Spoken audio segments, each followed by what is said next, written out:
कार्तिक मासर शेष दिवस हेउछि कार्तिक पूर्णिमा। महादेव एवं माँ पार्वती पुत्र कार्तिकेय एही दिन में जन्मग्रहण करथिले। तेणु कार्तिक पूर्णिमा दिन कार्तिकेयंकर पूजा अर्चना करा जायथाय। कार्तिक मास धार्मिक मास अटे। कार्तिक पूर्णिमा यह शेष होइताय। मासक जाकर धर्म दान पूजा हबिष करी परिशेष अंतिम दिन में धर्म डंगा भसाई थाउ। कार्तिक पूर्णिमा को रास पूर्णिमा मध्य कुआଯାଏ। बड़ ओषारे शैवपीठरे नीतिकांति पूजा अर्चना आरंभ होइताए।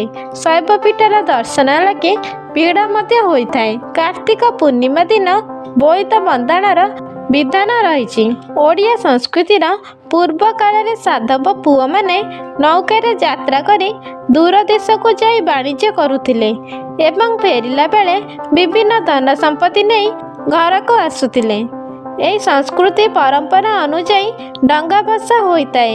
एही दिन साधवाणी माने साधव पुओ को बंदापना करी वाणिज्य कारोबार पाई पठाउथिले।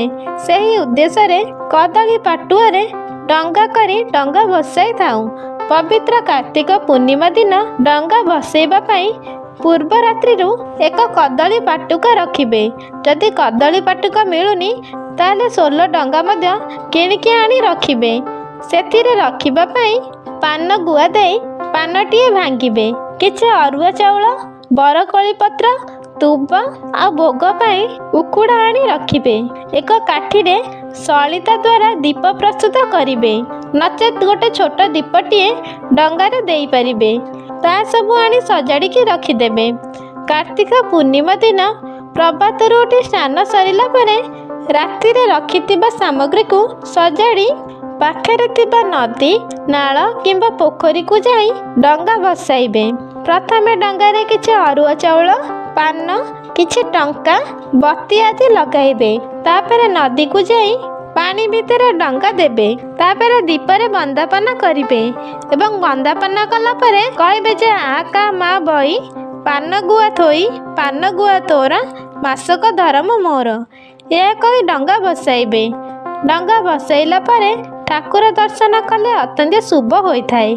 यथा ओषा पूर्णिमा दिन शैवपीठ एवं विष्णु मंदिर रे स्वतंत्र नीतिकांति पूजा अर्चना होइथाए। तेणु डंगा भसाइला परे मंदिर जाई दीप प्रज्वलन करिथांती।